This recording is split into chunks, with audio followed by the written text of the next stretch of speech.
பொதுவாக நம்ம தமிழ் சினிமாவில் ஒரே கதாபாத்திரத்தை ரெண்டு வெவ்வேறு திரைப்படங்களில் யூஸ் பண்ணியிருப்பாங்க. ஃபார் எக்ஸாம்பிள், நம்ம கிளிமாக்காளி பீஸ்லேயும் வந்திருப்பாங்க, அதே நேரத்தில் டாக்டர்லேயும் வந்திருப்பாங்க.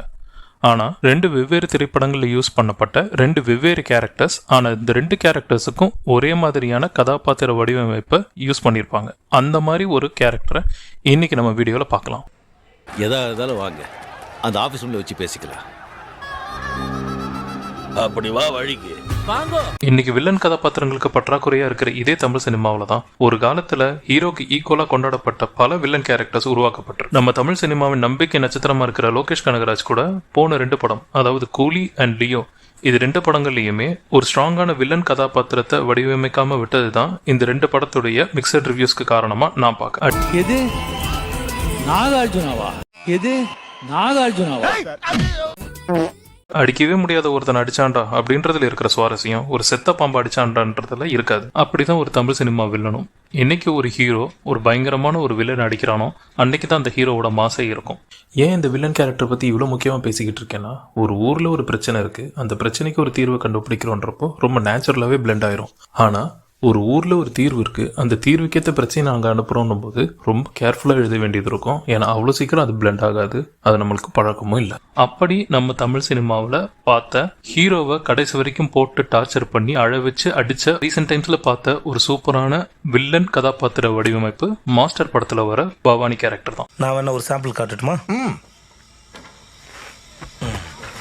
என்னதான் வெறித்தனமான தளபதி ஃபேனாக இருந்தாலும் மாஸ்டர் படத்தை செகண்ட் டேவே போய் பார்த்தாலும் இந்த படத்தில் பயங்கரமாக ஸ்கோர் பண்ணது இந்த பவானி கேரக்டர் தான். ஒரு பக்கம் இந்த ஜேடி கேரக்டர் பயங்கரமாக அழுது புலம்பி கத்தி கதறிக்கிட்டு இருக்கும்போது இன்னொரு பக்கம் அசால்ட்டாக கொம்பு வச்சு விளாண்டுக்கிட்டு இருப்பாரு இந்த பவானி கேரக்டர். நான் பேர் வைக்கும்போது குப்பரை படுக்கலையா, மட்ட மல்லாக்க படுத்திருந்தா.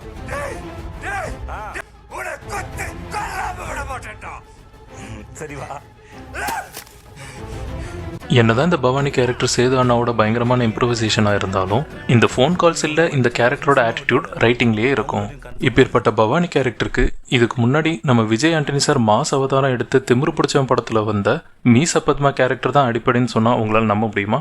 நம்ம விஜய் ஆண்டனி பெரிய லெவலில் ஆக்ஷன் ஹீரோவா அவதாரம் எடுக்கிறதுக்காக ட்ரை பண்ண படம் தான் இந்த திமிரு பிடிச்சவன். இந்த திமிரு பிடிச்சவன் படத்தை நீங்கள் பார்த்துருந்தீங்கன்னா இந்த மீசை பத்மா கேரக்டரை இன்டர்வல்லையே என்கவுண்டர் பண்ணுற மாதிரியாக தான் காட்சி அமைப்பு இருக்கும். ஆனால் அந்த பர்டிகுலர் இன்டர்வல் பிளாக்ல இந்த மீசை பத்மா சொல்லக்கூடிய வசனங்கள், ஆனால் முடி வெட்டி பல்வெளிக்கு சிவி சிங்காற்றி பவுடரை போட்டு டக்குன்னு 2 வருஷத்துல வெளியே விட்டானுங்கம்மா நம்மள. 18 வயசு கீழே இருக்கிற பசங்களெல்லாம் ஒன்றா சேர்த்து இந்த தொழிலை ஆரம்பித்தேன். 18 வயசு கீழே கொலை பண்ணால் தூக்கிலான்னு என் லைஃபையே ஓட்டி காட்டுவேன். அப்போ தான் ஸ்பாட்டில் இறங்கி தைரியமாக செய்வான்.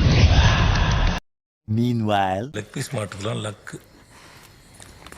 என்கவுண்டர் பண்ணலான்னு வந்திருந்த விஜய் ஆண்டனி கிட்ட ஏதேதோ கதையை சொல்லி எஸ்கேப் ஆயிருப்பாரு இந்த மீசை பத்மா கேரக்டர். இதே மாதிரி தான் மாஸ்டர் படத்தில் வர பவானி கேரக்டர் தன்னுடைய இல்லீகல் ஆக்டிவிட்டீஸ்க்கு இந்த பசங்களை யூஸ் பண்ணிக்கிட்டு அந்த பசங்களுக்கு தேவையான தண்ணி, சாப்பாடு, ட்ரெஸ்ஸு அப்படின்னு எல்லாத்தையும் வாங்கி கொடுத்து குளிப்பாட்டி வச்சிருக்கா.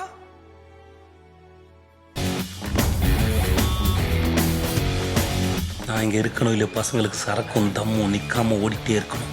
பழைய சொத்துக்கு வழி இல்லாத பசங்க டிராகன் சிக்கன் சாப்பிட கொடுத்துருக்கேன். அந்த சென்டிமெண்ட்ல எனக்காகவே விசுவாசமா இருந்து எனக்காகவே சாவானு. என்னதான் இந்த திமிரு பிடிச்சவன் படம் மாஸ்டர் படம் வர்றதுக்கு 2 வருஷத்துக்கு முன்னாடியே வந்திருந்தாலும் இந்த 2 படங்களை கம்பேர் பண்ணும்போது மாஸ்டர் படம் கண்டிப்பா ஒரு நல்ல ரைட்டிங்னே சொல்லுவேன். இந்த 2 படத்துடைய கிளைமேக்ஸ் காட்சி அமைப்பை பார்க்கும் பொழுது இந்த திமிரு பிடிச்சவன் படத்தோட கிளைமேக்ஸை பார்த்தீங்கன்னா மீசை பத்மா கேரக்டரை இந்த சின்ன பசங்க சேர்ந்து அடிக்கிற மாதிரி காட்சி அமைச்சிருப்பாங்க.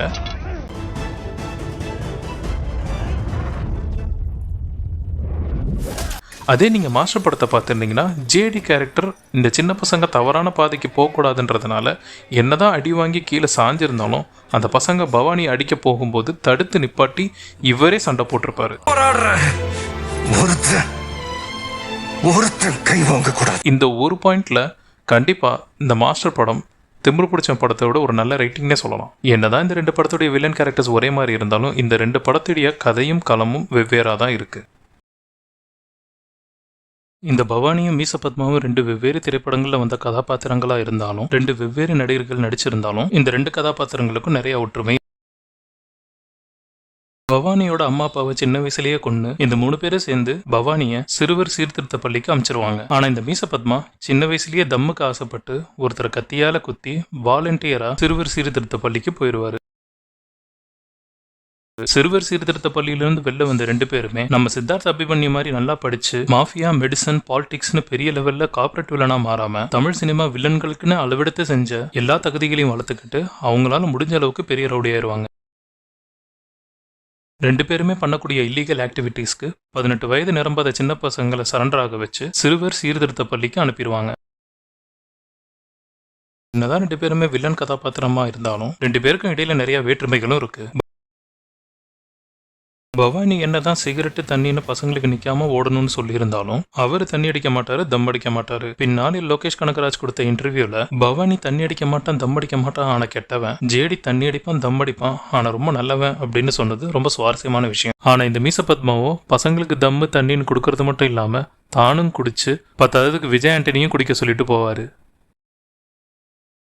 இந்த பவானி லேசுப்பட்ட கேரக்டர் கிடையாது. போலீஸை ஹேண்டில் பண்றதுக்கு அடியாருங்களை அமைச்சிருவாரு, வார்டனை ஹேண்டில் பண்றதுக்கு அர்ஜுன் தாஸ் அமைச்சிருவாரு. படம் முழுக்க யாரையும் எதுக்காகவும் தேடி போக மாட்டாரு, ஒருத்தரை தவிர. அந்த ஒருத்தரும் மறுபடியும் பிறந்து வந்தாலும் பவானி கையாலேயே அடி வாங்கி தான் சாவாரு.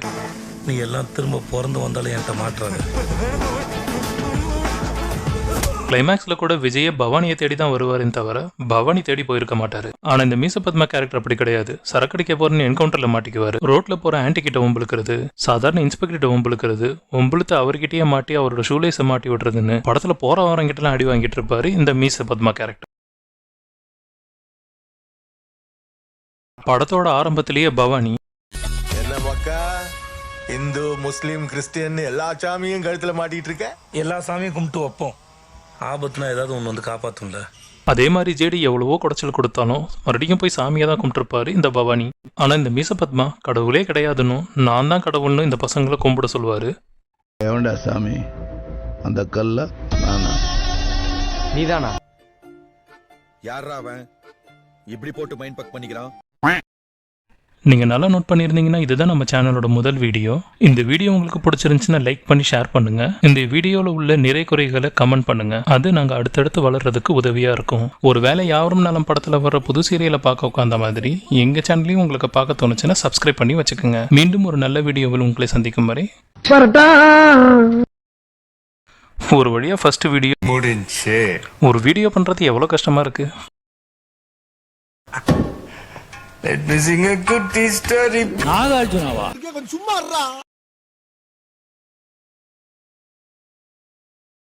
கொண்ட யானை என்ன செய்யும் தெரியுமா? இனங்கொண்ட சிங்கத்திடம் தோற்று ஓடும். பாறையோடு பனிக்கட்டி போரிட வரவில்லை, பார்முன் வைக்கோல் விளையாட வரவில்லை, ஒரு வீரனோடு வீரன் தான் போரிட வந்திருக்கிறேன். நீ 92 தான் இல்ல, நான் 82 இருந்தே இல்ல. I know it.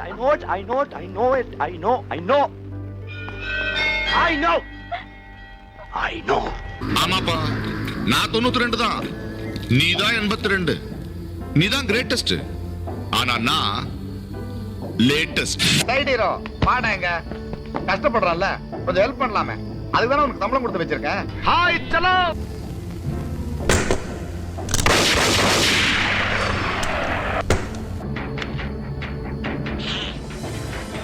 வணக்கம் தம்பி.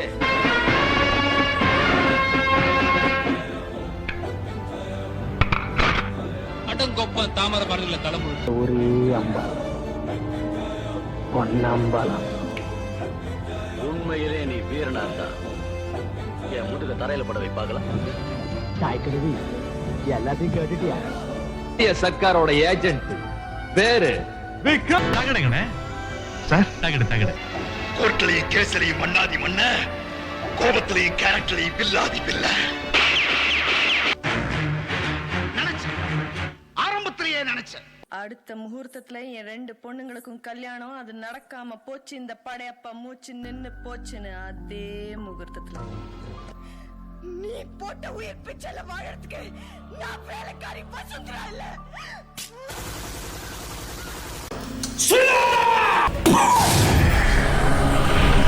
ஏஎஸ்பி மித்ரன் தனி ஒருத்தனா? ஆமாஜி.